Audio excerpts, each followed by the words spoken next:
Good morning, નમસ્કાર. ધોરણ 11 જીવ વિજ્ઞાનમાં તમારું સ્વાગત છે. આપણે ગયા લેક્ચરમાં એડ્રિનલ ગ્રંથિ વિશે ભણ્યા હતા. એડ્રિનલ ગ્રંથિમાં આપણે બાહ્યક અને મજ્જક વિશે ભણ્યા હતા. બરાબર છે. 3 પ્રકારના સ્તર વિશે ચર્ચા કરી હતી. એડ્રિનલ ગ્રંથિ છે એના કાર્ય વિશે ચર્ચા કરી હતી.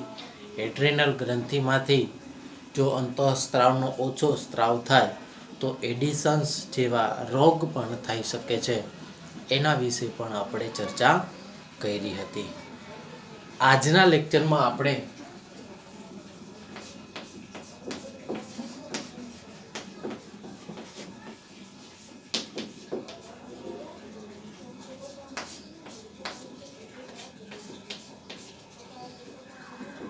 સ્વાદુપિંડ વિશે ચર્ચા કરવાની છે. સ્વાદુપિંડ કેવી છે તો કે સંયુક્ત ગ્રંથિ છે. આ સ્વાદુપિંડની ખાસિયત છે. બરોબર.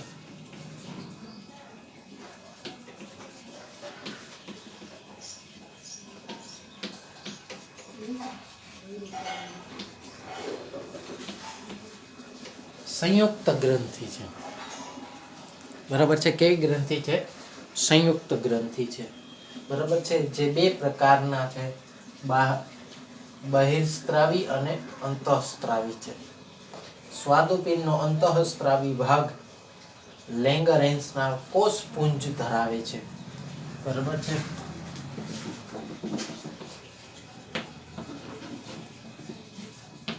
સ્વાદુપિંડનો અંતઃસ્ત્રાવી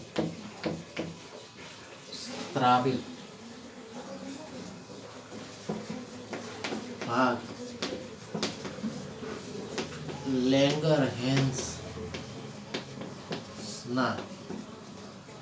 લેંગરહેન્સના 1 થી 2 મિલિયન કેટલા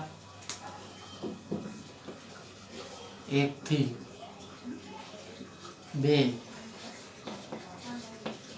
મિલિયન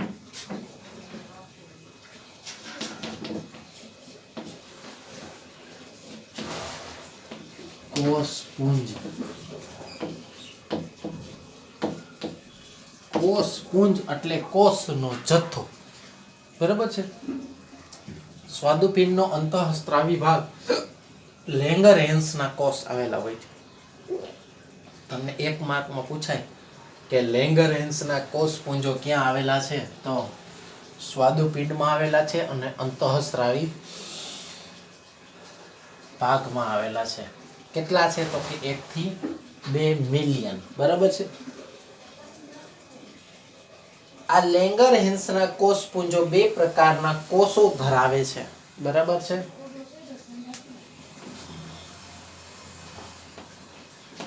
એ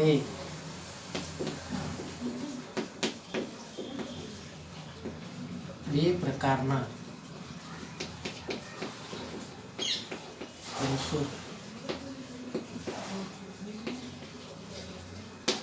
ધરાવે છે. આલ્ફા કોષ અને બીટા કોષ. લેંગરહેન્સના કોષપુંજો 2 પ્રકારના કોષ ધરાવે છે. આલ્ફા કોષ અને બીટા કોષ. એનાથી આપણે આગળ ચર્ચા કરીએ. આલ્ફા કોષ ગ્લુકાગોન અંતઃસ્ત્રાવનો સ્ત્રાવ કરે છે. બરાબર છે.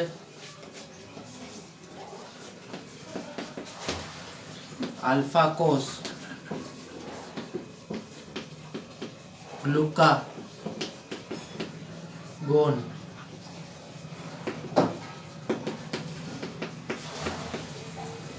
અંતઃસ્ત્રાવનો સ્ત્રાવ કરે છે. જ્યારે બીટા કોષ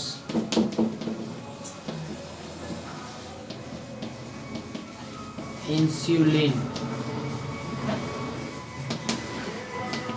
અંતઃસ્ત્રાવનો સ્ત્રાવ કરે છે. બરાબર છે. આલ્ફા કોષ ગ્લુકાગોન અંતઃસ્ત્રાવનો સ્ત્રાવ કરે છે અને બીટા કોષ ઇન્સ્યુલિન અંતઃસ્ત્રાવનો સ્ત્રાવ કરે છે. આપણે અત્યારે ગ્લુકાગોન અંતઃસ્ત્રાવ વિશે ભણીએ. બરાબર છે. પહેલા આપણે ગ્લુકાગોન અંતઃસ્ત્રાવ વિશે ભણીએ અને પછી ઇન્સ્યુલિન અંતઃસ્ત્રાવ વિશે સવિસ્તાર આપણે ચર્ચા કરીશું. બરાબર છે. ગ્લુકાગોન અંતઃસ્ત્રાવ પેપ્ટાઇડ અંતઃસ્ત્રાવ છે, જે શરીરમાં ગ્લુકોઝનું સામાન્ય પ્રમાણ જાળવી રાખવામાં મહત્વની ભૂમિકા ભજવે છે.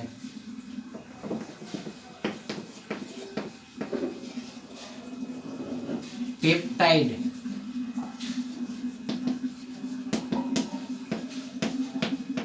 અંતઃસ્ત્રાવ છે. કેવો અંતઃસ્ત્રાવ છે? પેપ્ટાઇડ અંતઃસ્ત્રાવ છે. શું કાર્ય કરે છે? તો કે શરીરમાં ગ્લુકોઝનું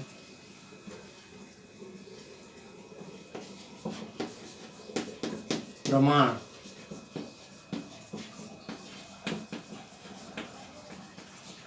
જાળવી રાખવામાં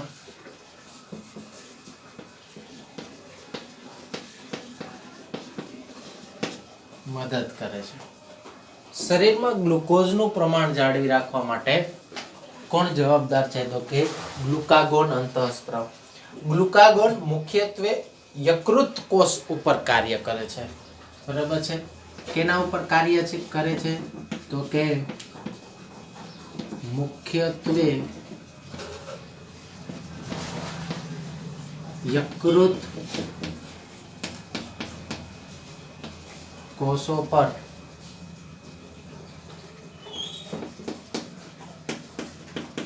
કાર્ય કરે છે અને ગ્લાયકોજીનેસિસ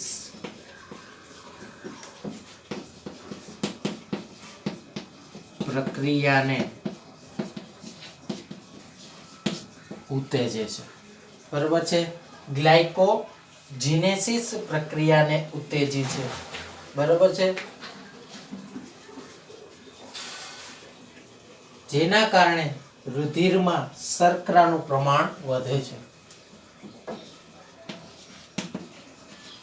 જેના કારણે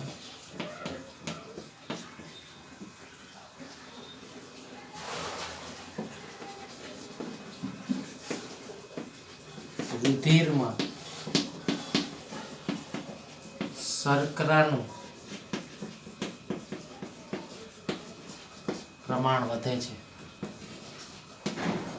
આથી ગ્લુકાગોનને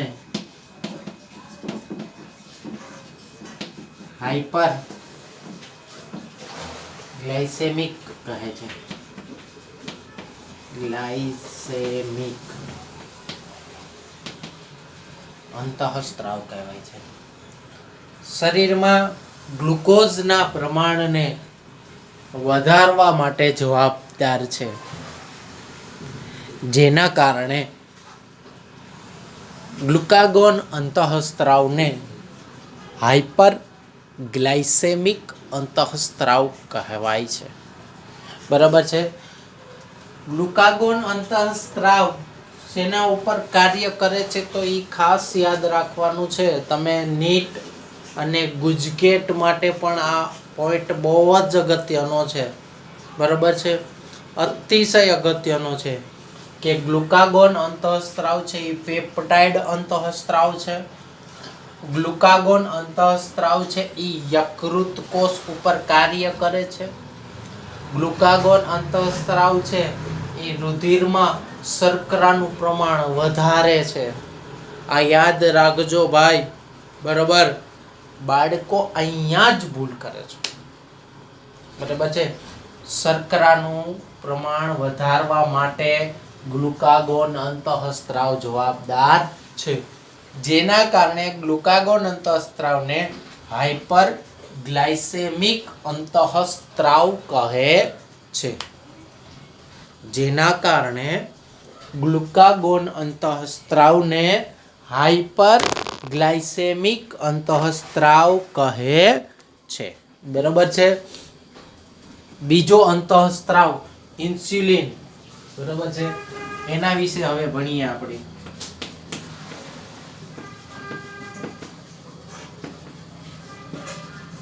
ઇન્સ્યુલિન.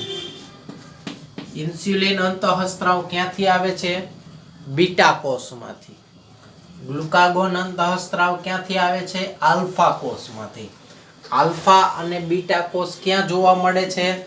લેંગરહેન્સના કોષપુંજમાં. લેંગરહેન્સના કોષપુંજની સંખ્યા કેટલી છે? 1 થી 2 મિલિયન. બરોબર છે.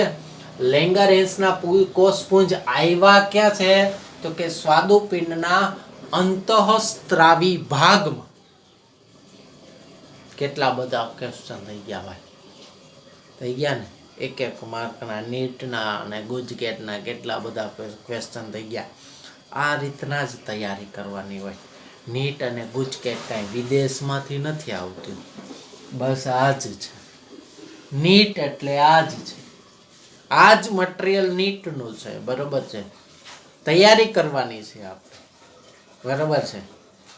એટલે ઇન્સ્યુલિનની વાત કરીએ તો ઇન્સ્યુલિન પણ પેપ્ટાઇડ અંતઃસ્ત્રાવ છે.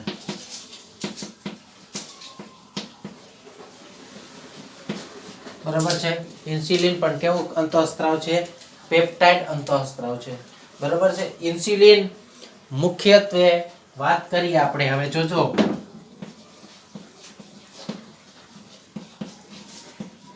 ઇન્સ્યુલિન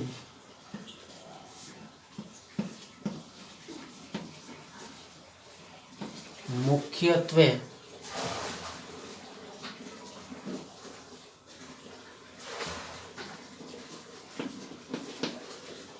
યકૃત કોષો અને મેદપૂર્ણ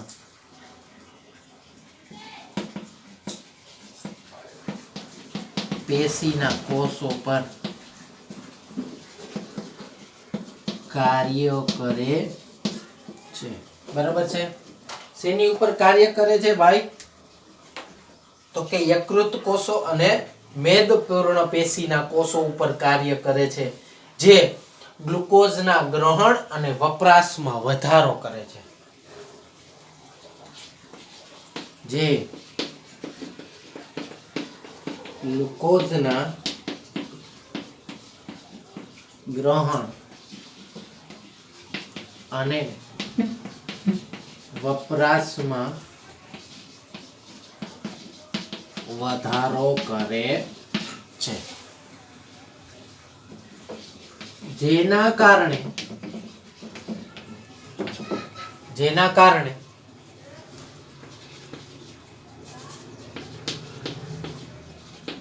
ગ્લુકોઝનું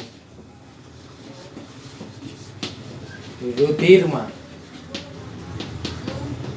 પ્રમાણ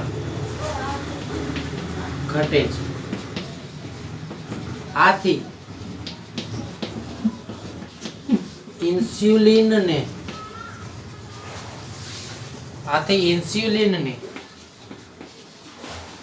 હાઇપોગ્લાયસેમિક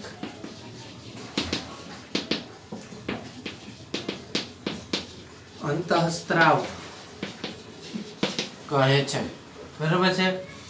હાઇપોગ્લાયસેમિક અંતઃસ્ત્રાવ કહે છે. બરાબર છે. ઇન્સ્યુલિનને કેવો અંતઃસ્ત્રાવ કહેવાય છે? હાઇપોગ્લાયસેમિક અંતઃસ્ત્રાવ. બરાબર છે. હવે આપણે વાત કરીએ ભાઈ,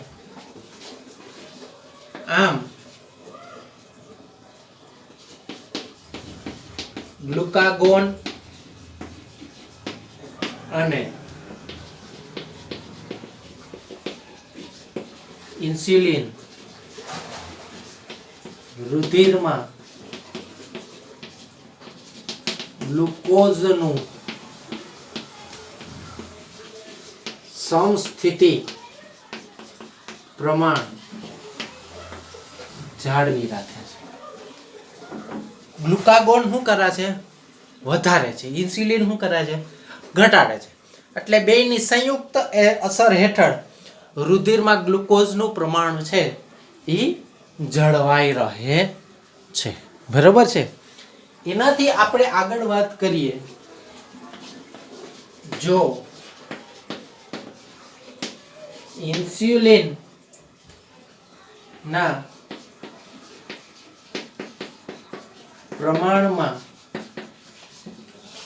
ખામી આવે તો ડાયાબિટીસ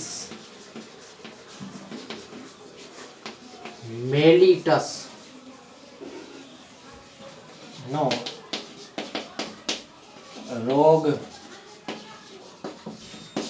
સર્જાય છે.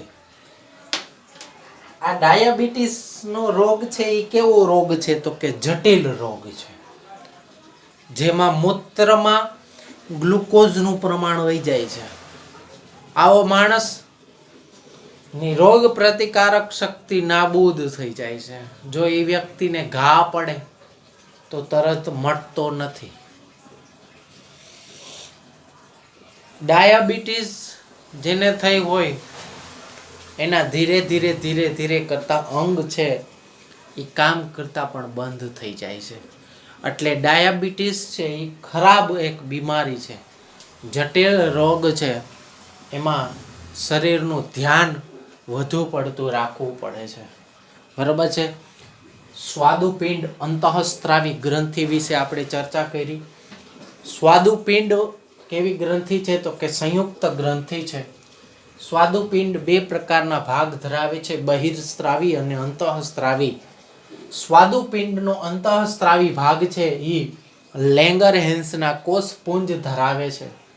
લેંગરહેન્સના કોષપુંજની સંખ્યા કેટલી છે? 1 થી 2 મિલિયન. અને એમાં બે પ્રકારના કોષ આવેલા છે, આલ્ફા કોષ અને બીટા કોષ.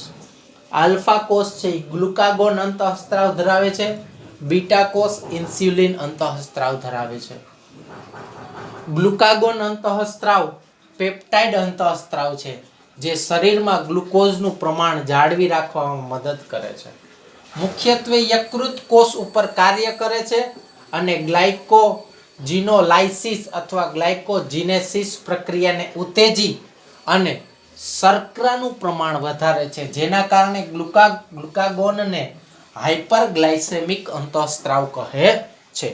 ઇન્સ્યુલિનની વાત કરીએ આપણે તો ઇન્સ્યુલિન છે એ પેપ્ટાઇડ અંતઃસ્ત્રાવ છે.